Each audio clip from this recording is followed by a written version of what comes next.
Bonjour Patricia, Bonjour. merci beaucoup pour ta présence sur notre stand lors des rencontres nationales du transport public. Merci d'avoir accepté l'invitation. Moi, je vous ai rencontré hier, notamment l'organisation Femmes en Mouvement, lors d'un petit-déj organisé sur le salon. Est-ce que tu peux te présenter, Patricia, pardon.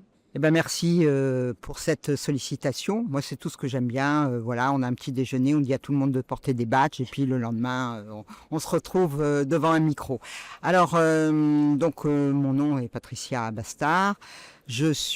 Alors dans ma vie professionnelle, je dirige une agence de design qui est dédiée à la mobilité avec un prisme assez large puisqu'on fait à la fois du design de service, du design d'innovation et du design industriel. Donc on touche à peu près tous les points de contact d'un usager avec un système de transport. Ça, c'est pour ma vie professionnelle.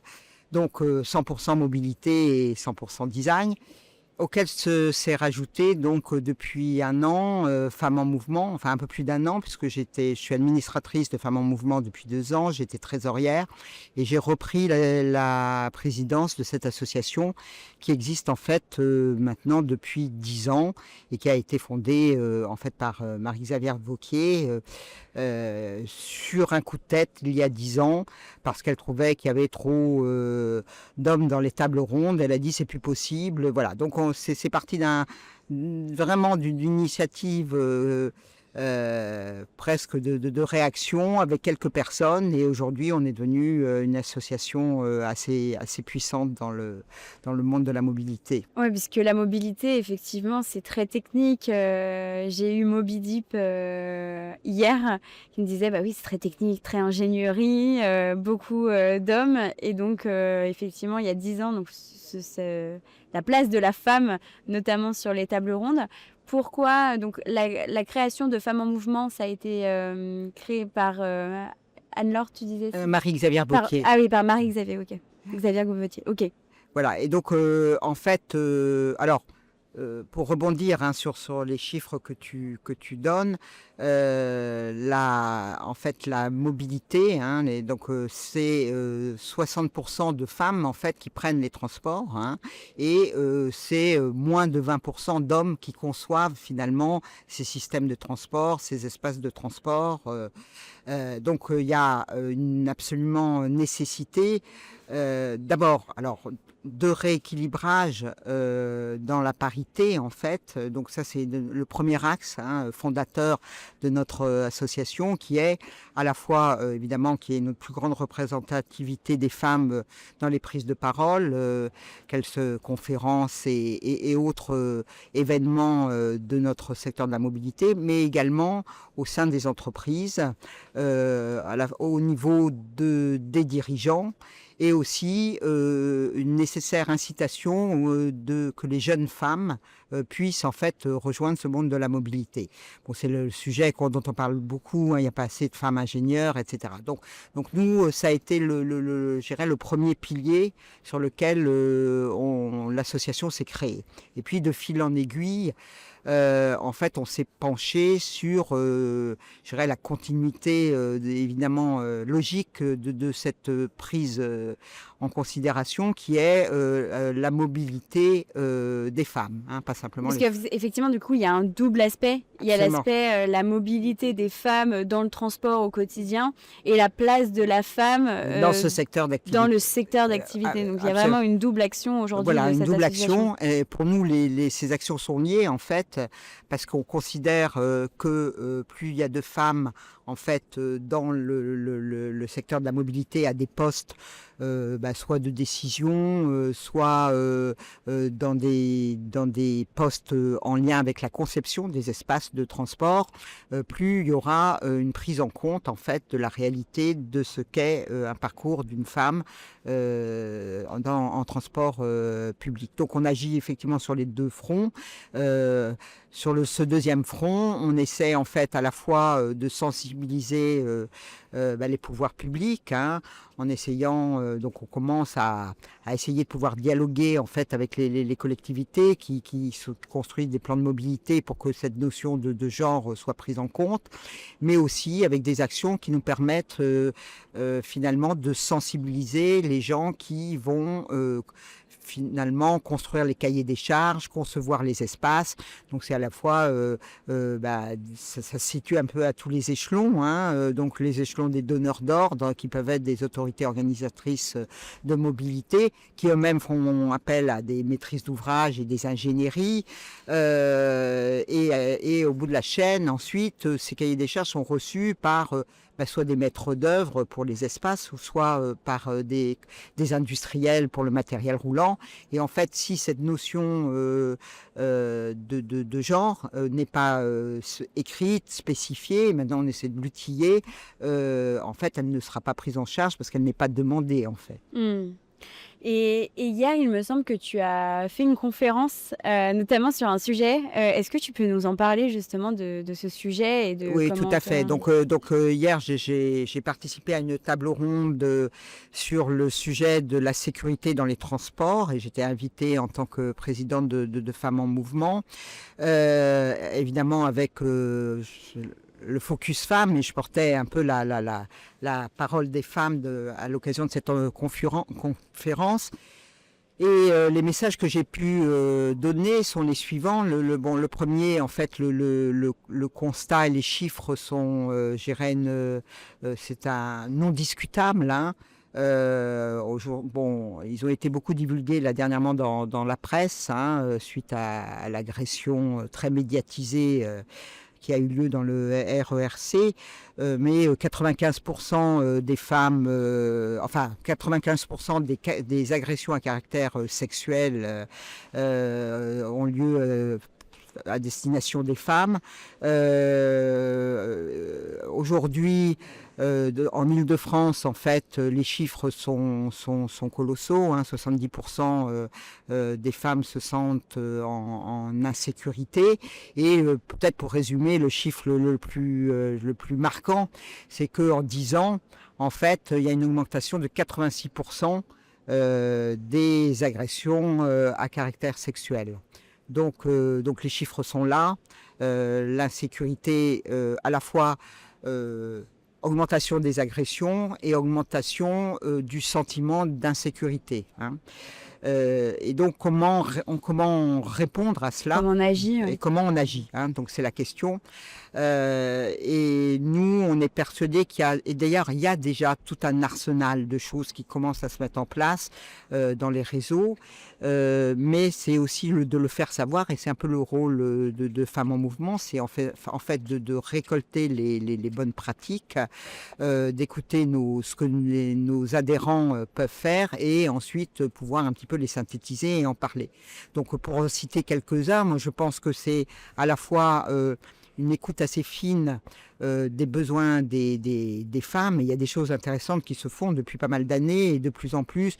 Le Citral Mobilité l'a fait, la RATP, le SNCF. C'est quoi un exemple concret? Et justement, j'y allais. Ce sont de faire des marches exploratoires, c'est-à-dire on prend un groupe de femmes et on prend de façon très précise en fait un parcours de ligne qui peut être problématique en termes de sécurité. On fait le parcours de jour, on fait le parcours de nuit, et on essaie de détecter en fait tous les pain points, tous les points de souffrance d'une femme dans son parcours, pour ensuite dégager des idées. Et concrètement, ces marches exploratoires ont abouti à des choses qui sont maintenant mises en place dans beaucoup de réseaux, qui sont l'arrêt à la demande, c'est-à-dire entre 2 stations de bus, la possibilité après 22 heures que les femmes demandent à être arrêtées à un endroit qui est plus proche de leur domicile. La deuxième idée qui est sortie, c'est les safe places, hein, oui. C'est-à-dire donc des lieux qui sont à proximité des espaces de transport qui sont ouverts la nuit, où une femme qui a pu être embêtée, etc., va pouvoir se réfugier. Donc ce sont des accords de partenariat avec des formations, évidemment. On demande aux commerçants, parce que ce sont souvent des commerces, on lui explique comment agir, quoi, hein. Bon. Donc ça, c'est toute cette notion d'écoute, en fait, hein, des besoins des femmes, et qui peuvent déboucher ensuite sur des vraies solutions, des vraies idées concrètes.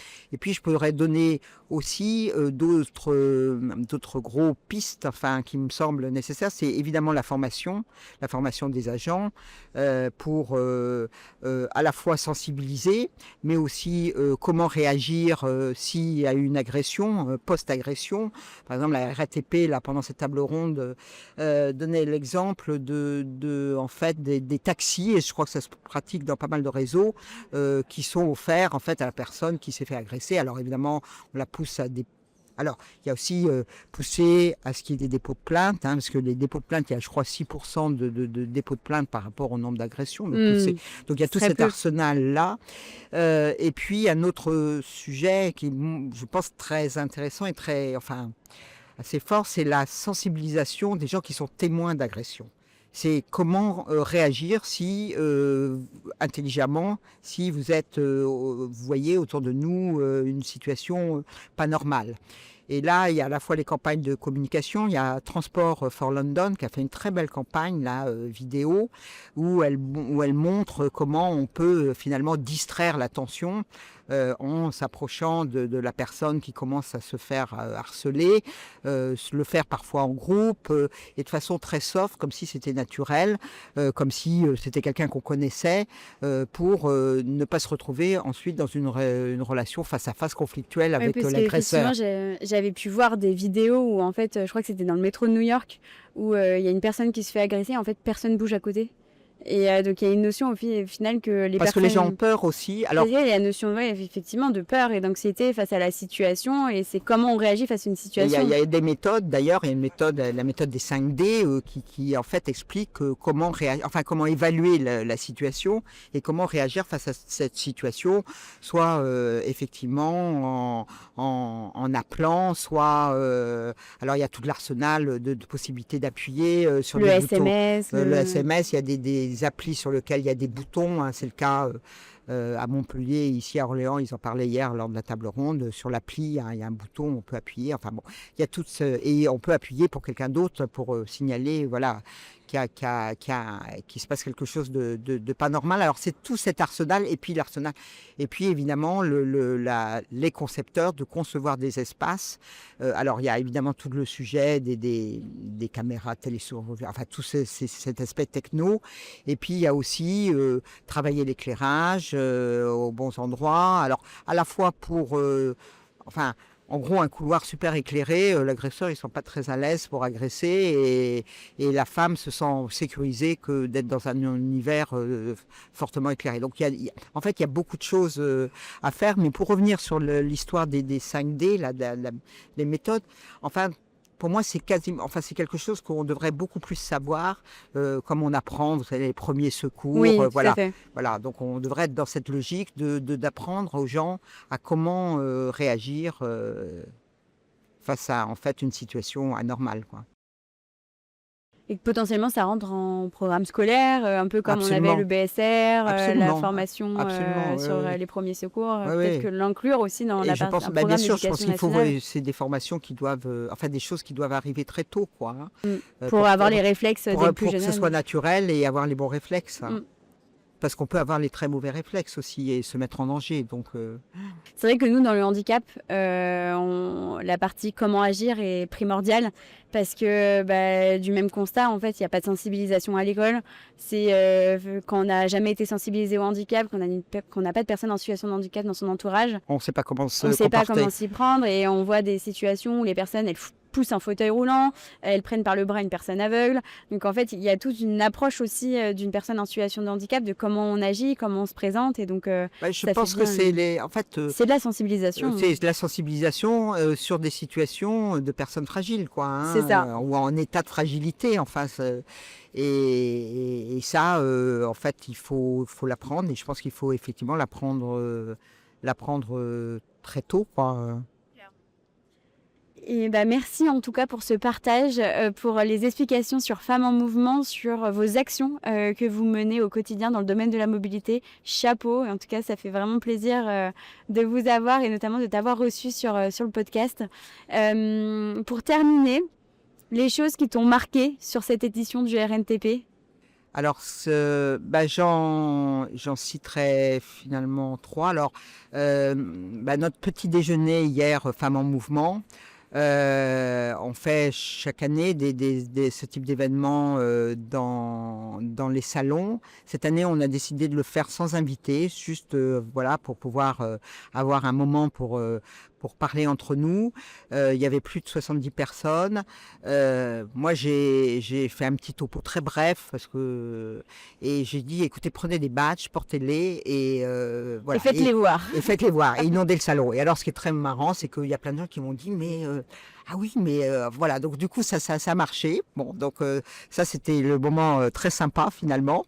Le deuxième, c'est que je remercierai en fait les organisateurs, donc Objectif Transport et puis donc l'UTPF et le GARD, qui sont tous les 3 membres de Femmes en Mouvement, parce que on va vraiment vers un rééquilibrage très clair de la prise de parole des femmes dans les tables rondes. Donc on a fait des décomptes. Alors on va faire un petit post là-dessus, mais en fait on a, je crois qu'il y avait un bon niveau de score par rapport à des événements précédents, en fait, donc ils se sont vraiment attelés à ce qu'il y ait une vraie mixité dans les tables rondes.